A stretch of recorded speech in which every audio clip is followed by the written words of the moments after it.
Good afternoon. My name is Natalie Gomez, spokesperson for the Gomez Law Firm. I want to start off by thanking you all for being here today. Now, this case demands strength, experience, and an unwavering commitment to justice. And that's why the Gomez Law Firm has partnered with Tony Busby and his team. Mr. Tony Busby's reputation is one of tenacity, results, and an unwavering commitment to justice. Moments of tragedy like this, you need a fearless team that won't back down. And for 50 years, my father, Joe Gomez, has fought for families during crisis and stood beside them. And today, alongside of Mr. Busby and his team, we stand by Breonna Aguilar's family for answers and to seek justice. Now I'd like to introduce you to Mr. Tony Busby. Thank you. I want to introduce you all to Stephanie Rodriguez. Hello. And Manuel Aguilera. Now, I saw on social media some comments about the lawyers that are involved here. One recurring comment was, he gets paid either way. I want to make sure we're clear on something. We don't get paid either way. We're doing this for reasons more than money. This family lost their daughter the day after Thanksgiving, mere weeks before Christmas. Breonna was a girl who had the world at her feet. Her whole life was in front of her. She was a girl with big plans and big dreams. She was an honor student, a former cheerleader, a proud sophomore at my alma mater, Texas A&M. She was a political science major and wanted to be a future lawyer. I just found out from her mother that the last time I spoke to the Pre-Law Society at Texas A&M, Breonna was in the audience. We refuse to believe that this young woman committed suicide. Why? Because she was not suicidal. Contrary to what has been sloppily reported, in many cases by a lot of the people here, she did not engage in self-harm. She had never tried to hurt herself before. So why are these groups of lawyers engaged in this? Because this family wants the truth. They're entitled to the truth. We were asked by these parents who love their daughter to find the truth of what happened to her. They didn't feel like they were getting thorough information from the Austin Police Department. And despite what the detective said yesterday, or maybe implied yesterday, it's kind of hard to figure out what he was saying, this is very much an ongoing investigation. I've been around a long time. Good investigations lead to conclusions. Bad investigations start with a conclusion, and then they try to support the conclusion through the investigation. It's clear to me, based on what this detective and the things that he said to Stephanie, it's clear to me that he had made a decision immediately about what his conclusion was and then went about trying to support it. The Austin Police Department formed a conclusion within hours of this tragedy that this was a suicide without any investigation. This family had a horrible tragedy, and the communication from the Austin Police Department was so bad that the family became concerned enough to engage me and my colleagues at Gomez Law. And they also asked the public for help. With proper communication, this matter would be treated like most investigations, where no information is shared until actually after the investigation is complete. But what did we see yesterday? What we saw yesterday was a hurried, rushed press conference. And I think we all can agree the reason they had a press conference yesterday is because they knew that we were going to have this conference today. They gave the family no notice of the press conference. They sent 2 emails, and then the detective went on camera in front of millions of people and told everybody that this young lady committed suicide. Ironically, the same thing he told Stephanie, the mother, within a few minutes of talking to her, without any investigation. That's not the way it's supposed to be done. The family had dared to ask questions about what was going on and what had been learned by the investigation was then punished with leaks to millions of people from the Austin Police Department, to the detriment of their daughter and to their daughter's memory. So we were hired to assist this family in finding the truth, and we've been doing that. But everyone knows that investigations are supposed to remain confidential until the investigation is complete. And why is that? That's because you don't want to tamper with potential witnesses or scare off witnesses or create a false narrative or color witnesses' interpretation of the facts. Everything that detective did yesterday, that's exactly what he did.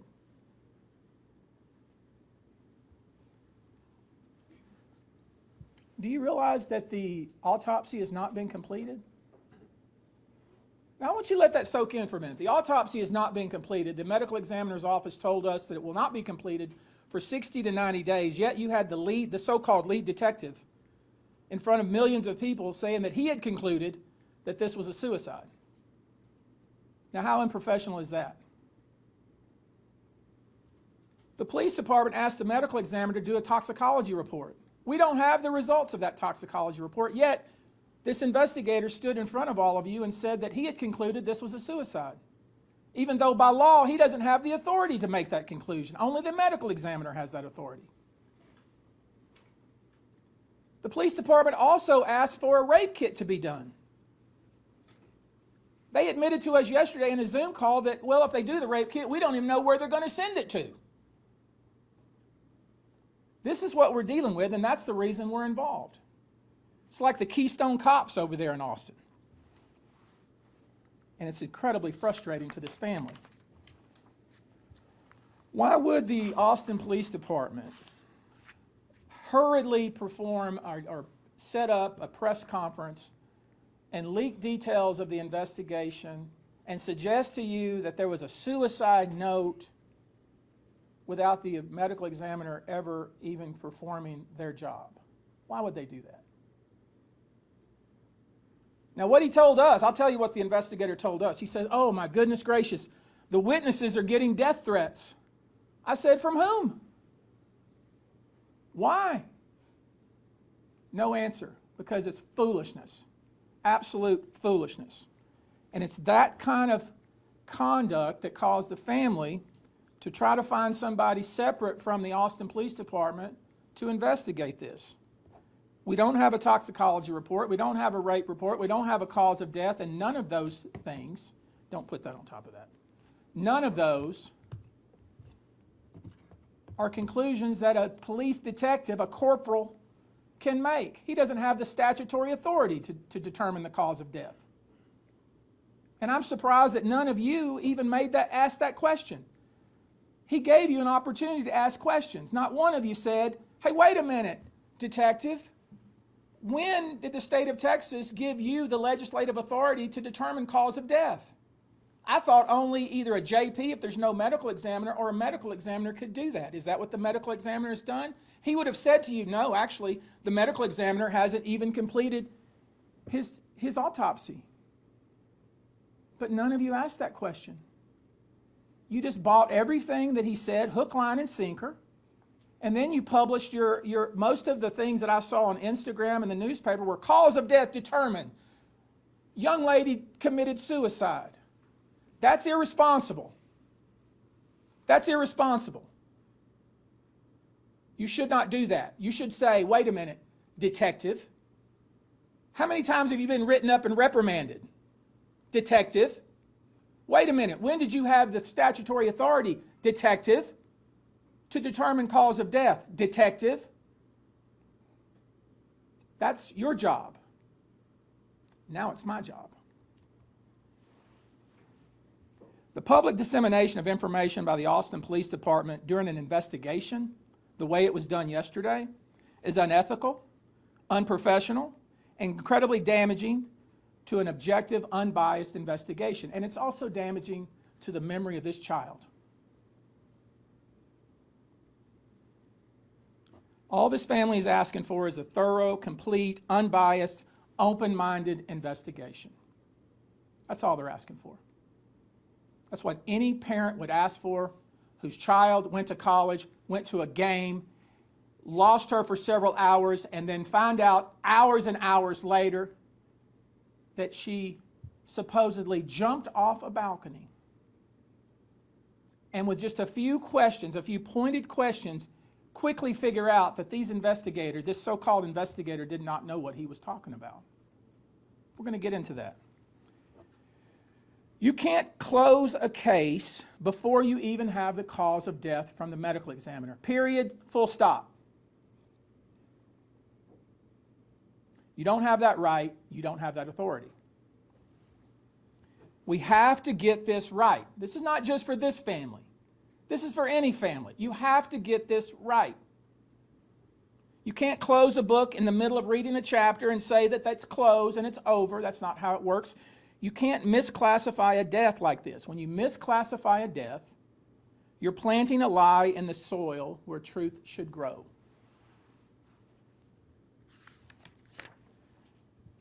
And as I said, to her credit, Stephanie Rodriguez was very close to her daughter, very close. Talked to her daily. Knew everything that she was up to, everything that she was doing. The very first interaction she had with the detective from the Austin Police Department, he told her, your daughter committed suicide. The very first reaction, the very first interaction. At that point, he hadn't talked to one witness, he hadn't seen her phone, he hadn't done anything. That's sloppy and irresponsible. He claims she made suicidal comments. He told us in the Zoom call she made suicidal comments. You know what he was talking about? The other day, when I was talking to a friend the other day, I said, man, you're going to make me jump off a bridge. That's what he's talking about. Silliness like that. He later claimed she was making those kinds of statements on the day or the night that she died. If that's the case, why did their friends leave her out on the balcony by herself?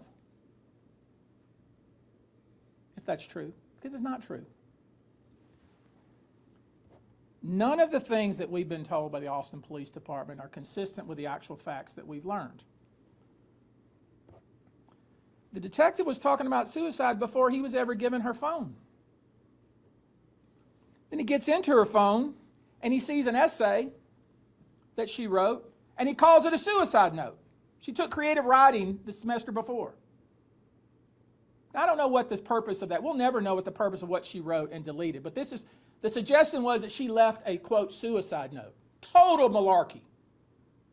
Total malarkey. There's something she wrote on the 25th. She talked to her mother on the 25th. She was with her boyfriend on the night of the 25th. She was talking to her mother every single day after that. We see pictures of her smiling. We see pictures of her having fun. We see pictures of her partying. Total baloney, what they're trying to sell to you. And why? Am I suggesting that there's some kind of conspiracy? No, I'm suggesting they're lazy and they're incompetent. Just so I'm clear. I'm not suggesting any sort of conspiracy that there's some kind of somebody in power that wants this to go. No, I'm not suggesting that. I'm suggesting that there's incompetence and laziness on the part of the detective. That's what I'm suggesting.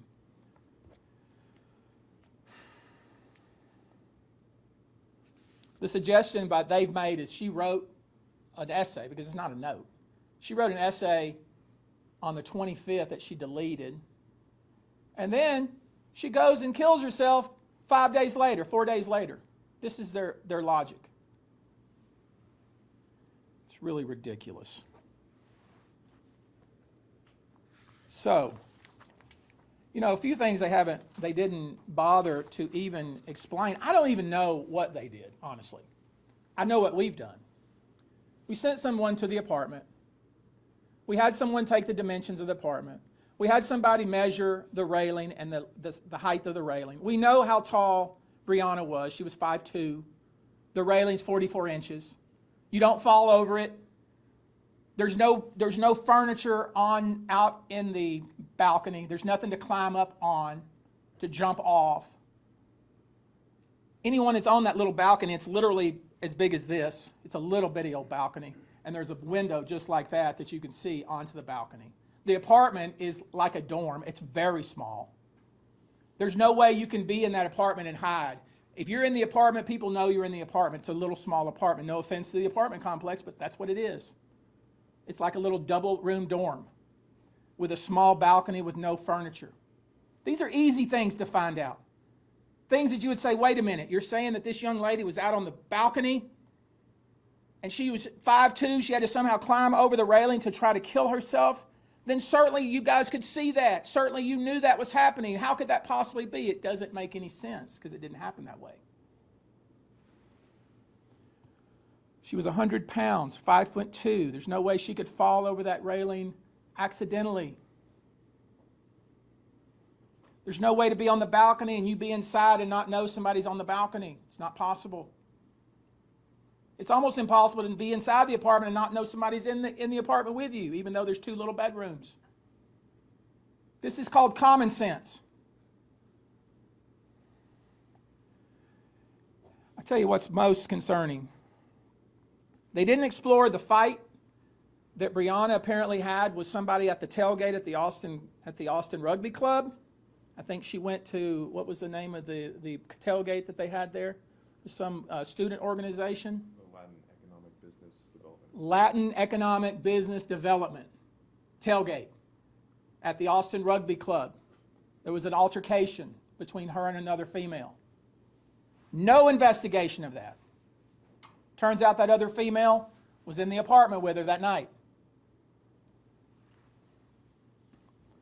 There was a witness between 12:30 and 1 a.m. who posted on TikTok. Many of you have seen it. Young man posted on TikTok that he could hear up above at around the 17th floor in that general area fighting, screaming. Somebody saying, "Get off of me!" And then a muffled sound. He posted it, got many, many views. You can get on TikTok and look at it now. We talked to him this morning. You guess what? Here's the irony, or maybe here's the tragedy. The police didn't bother to talk to him. Now, why wouldn't they talk to him? He had incredibly specific information about what he heard. He could hear it loud enough, he could hear the words that were spoken. "Get off of me!" and screaming, and then a muffled cry between 12:30 and 1 p.m. right next to the apartment. We had an expert say, wait a minute, could he hear that? We had to engage an expert to say, is it possible that he could actually hear that? The expert said, absolutely. Absolutely could hear that. It makes a lot of sense. Never talked to by the police. We have a witness who was in the apartment across from the apartment where this apparently occurred, who could hear running back and forth and screaming. And then she said, I could tell something bad had happened. Did y'all know this? Ridiculous. Her entire family was in the apartment. The police could have talked to her and several other people. They failed to look into the anonymous message that was sent. There was an anonymous message that was posted that said, hey, I have specific information that this young lady was locked out on the balcony. Did you know that? It's not part of the investigation. Why is it not part of the investigation? Because they made their decision literally within minutes. Within minutes. Now here's where it gets a little dicey, and here's where I'm having it, and I want to be very careful because I don't want to be accusing anybody, because I'm not accusing anybody other than the APD, the Austin Police Department, not doing its job. At first we were told that she jumped from the balcony and the three young women that were in the apartment, and we're talking about, as I said, a tiny little apartment, were asleep and didn't know where she was. That's what we were told first. That they were asleep, they didn't even know she was on the balcony, they didn't know where she was, and that's the reason why they didn't call the police until 12:15 the next day. That's what we were told. That's part of the cops' timeline. Okay? Put up the timeline, Ryan. They said, according to the plot, we haven't talked to them. These are these anonymous women who were in the apartment, 3 of them, one of which was the lessor or the lessee of the apartment, who vacated the apartment the very next day and never went back. Did you know that? This is the timeline that the police gave us yesterday. This is the timeline. And if you can't look at that timeline in 1 second, point out the problem of that timeline, then you're not doing your job. We'll get to it. So at first we're told that the 3 women didn't know where she was and they were asleep. That's what we were told. And that they didn't know where she was, and they were looking for her, and they were texting her mom, and it wasn't, and they decided about 12:14 the next day, 6 hours later almost, that they decided at that point they couldn't find her, so they were going to call the police. This is what we were told by the Austin Police Department. Lay aside what was heard happening at about 12:30 to 1 o'clock that night. Lay aside what the witness across the hall said. Lay aside what the man down on the street said. Just disregard all that. This is what the police say. It must be right, according to them, because they did such a thorough investigation. This is what they gave us. Not one of you have asked a question about it. Not one of you. But this is what they said.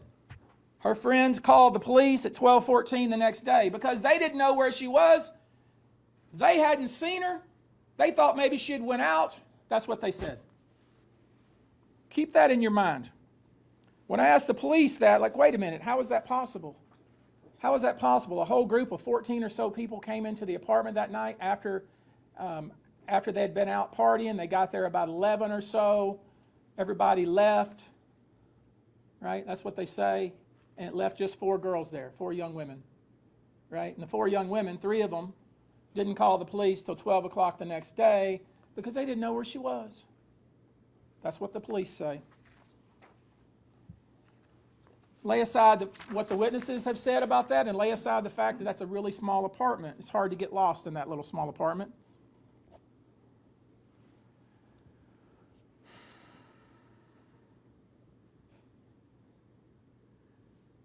I want you to look very carefully. The first entry on the timeline. According to the police, let me walk over there. Excuse me.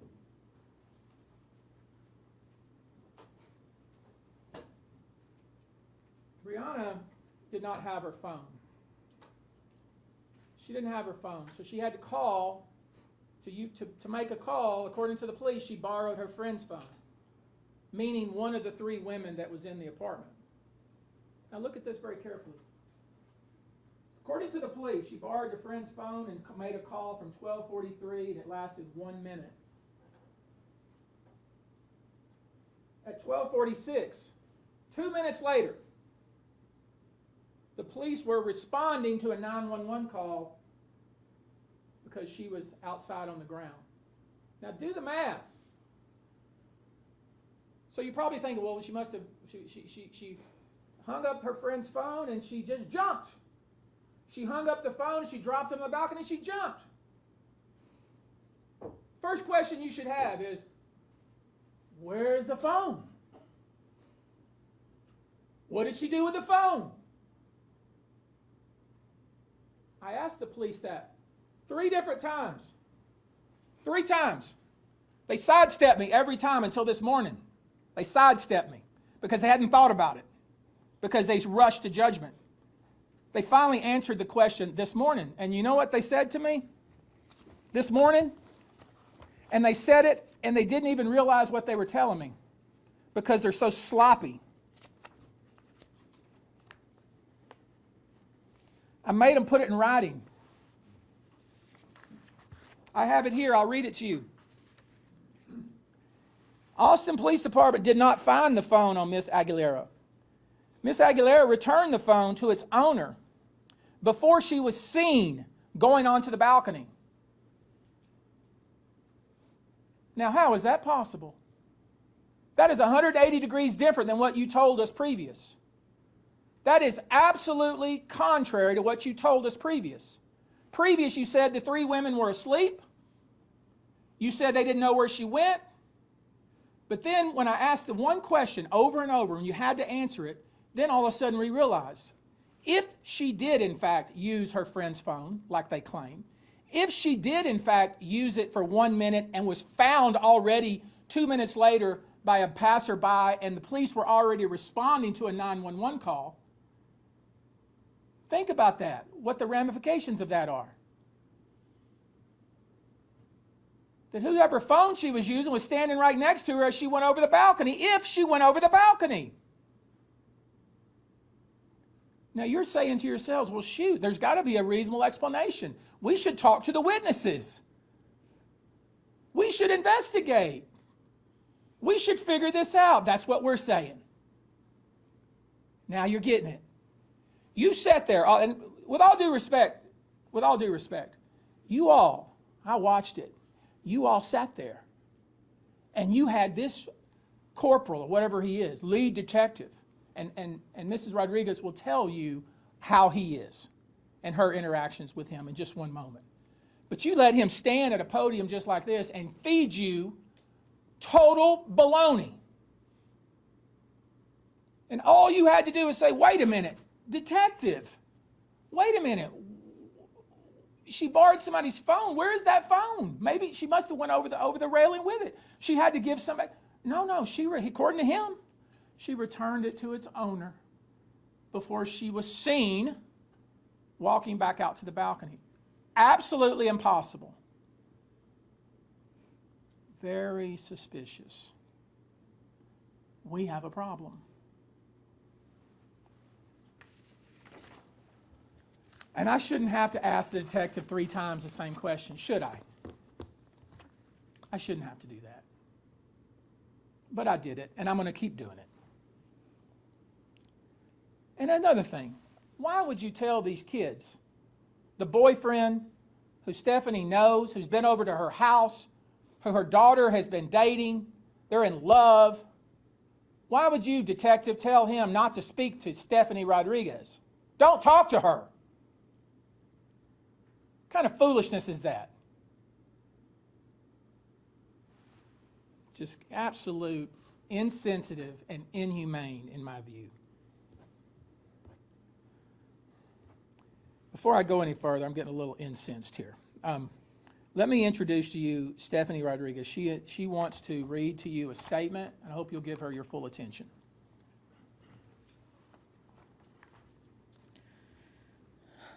Hello, my name is Stephanie Rodriguez, and I'm the mother of Brianna Aguilera. Brianna was a driven, disciplined, and caring person. She was beautiful. She was a loving daughter, a protective big sister, and a caring granddaughter. A second mom to her 2 younger brothers. Her baby was her little Yorkie, Ava. All of us were her best friend. She made everyone around her feel loved and supported. I considered her my best friend, not just a mother-daughter relationship. We talked every day, and she would tell me everything. I miss her so much. Her brothers miss her too. Her father and grandmother miss her so much, and so do all her friends. Brianna grew up as an all-star cheerleader, an incredible athlete. She was an honor student and a member of the National Honor Society all throughout school. Christmas was her favorite time of year. She loved decorating, baking, and hiding the elf on the shelf for her little brother. Her brothers already miss her so much. Brianna graduated magna cum laude from high school. She was accepted to many colleges, but chose Texas A&M. She was studying political science and criminal justice. She was not like most young girls. She loved writing more than watching TV. Her favorite class at A&M were her creative writing classes. She dreamed of attending law school in New York and wanted to become a criminal defense lawyer. She was so smart and had such a bright future. She dreamt of a life of where she could make a difference. My daughter was not suicidal. I know my daughter better than anyone. We spoke every day.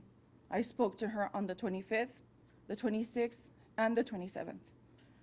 Even the morning of the 28th, she was not suicidal. To the Austin police, I can deal with you being annoyed each time I called or tried to talk to you.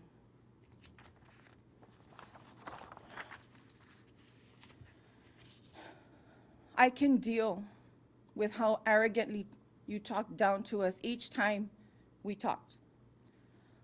I can deal with you telling my daughter's friends not to talk to me like I am some sort of criminal. But I cannot deal with you doing a news conference and saying false things about my child without a thorough investigation. I cannot deal with you jumping to conclusions and not performing an actual investigation. I cannot deal with your failure to do your job. Do your job.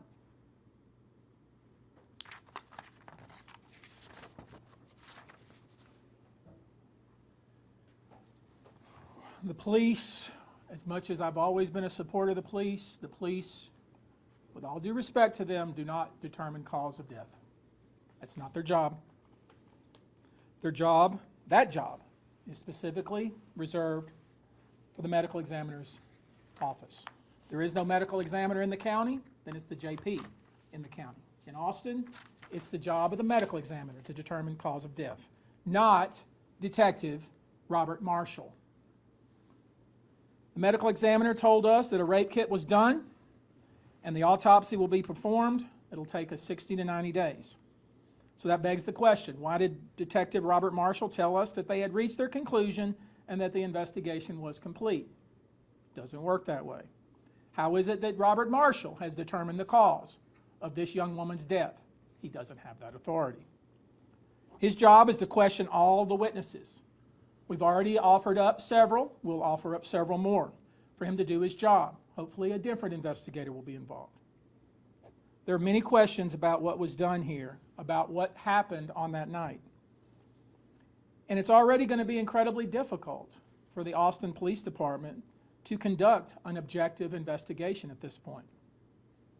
And that's because the way that the Austin Police Department has handled this and jumped to conclusions within hours of this tragedy disqualifies the Austin Police Department from further investigation of this matter. So, I'm doing this today. I'm calling on the Austin Police Department to reopen the investigation with a different investigator, to reassign Robert Marshall and put this in the hands of a different investigator. Failing that, I will be calling on the governor to engage the Texas Rangers. We will submit a formal packet to them with all the evidence we have gathered so far, and we will gather. We intend to present 30 to 40 pages of information, statements, and other factual data that they need to do a proper investigation. And here are the questions I hope are answered. Austin Police Department, why would you close your investigation without having all the facts? Why not wait for the autopsy results? Why not wait for the rape kit result? And who would you send it to if you've already made up your mind? Why not question all the witnesses, the ones that we've questioned? The young man who was down on the ground, who heard somebody say, "Get off of me," or the young lady and her family across the hall who heard running, screaming, and, quote, something bad had happened. Why not question them? Why not examine all the phones of the friend group? We asked that question in the Zoom call. You know what we were told? We don't have the power to look at their phones. Hogwash. Hogwash. You have that power, and you need to do it. Why hold a hasty press conference to announce that this young lady had killed herself without even talking to her mother to see what her affect was leading up to the 28th? You heard what she said. She knows her daughter. She knows her daughter more than anyone. Why not talk to the friends immediately? Why wait? Why wait to talk to her friend group? Why not talk to them immediately? Why did you let the owner of the apartment, that is the young woman who was leasing the apartment, vacate the apartment? Literally vacate the apartment and leave town. Why won't the boyfriend talk to us? The boyfriend that was a longtime boyfriend of this young lady and was very friendly with her mother. Why can't we see the texts? Why can't we see the phones? Where is her wallet? Where is Brianna's wallet? It's missing. They didn't tell you that, did they? I see you writing. They didn't tell you that, did you? If you had asked the question, they would have told you that. They told you what they wanted you to hear. They didn't tell you the complete facts. Her wallet is missing. Why did her friends wait until 12:14 the next day to report her missing? If she had borrowed the phone and returned it the night of, 2 minutes before she jumped her death.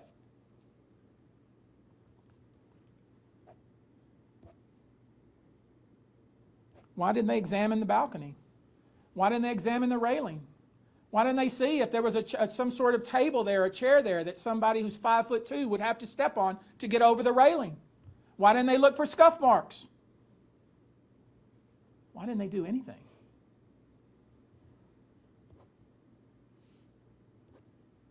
They didn't even bother to look to whether if somebody did in fact jump off the balcony, whether they would end up in the tree that's 30 some odd foot forward of the apartment. Y'all didn't ask that question either. The laws of physics aren't different in the city of Austin, you realize. The same laws of physics as exist here in Houston.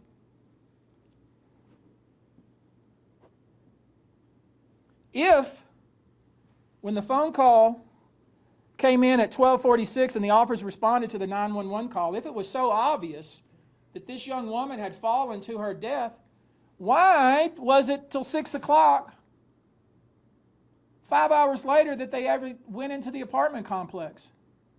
If it was so obvious that that's how she had died. These are the questions you should be asking. At the press conference, you didn't ask any questions. You didn't ask any questions. You just lapped it up like it was cool water and you were very thirsty. Very disappointing to me. So, we have given you a lot of information. We're going to submit a packet. I'm going to call on the governor to... I don't expect, based on the conduct I saw from the police chief of Austin, her defensive manner that she approached the podium yesterday, I don't expect any relief from her. I don't expect she's going to say, King's X, oh, you're right, this was sloppy, it was not thorough, it was kind of embarrassing, we're going to get a different detective to start over. I don't expect that to happen. I expect what's going to happen is I'm going to send a formal letter to the governor asking for the Texas Rangers to be engaged. And I'm going to submit a detailed packet to the governor's office and ultimately to the Texas Rangers to actually do an investigation to figure out what actually happened, because we still don't know. Notice I haven't suggested to you what happened, because I don't know. I'm starting to get a sneaking suspicion. So I've given you a lot of information. So what is your headline? Your headline is this: there are serious and disturbing questions raised with regard to the Austin Police Department's handling of the investigation surrounding the death of Brianna Aguilera. The Texas Rangers have now been called to intervene. Thank you very much. Let's go. Thank you for watching. Please hit the subscribe button and get the latest news by downloading the CBS Austin News app.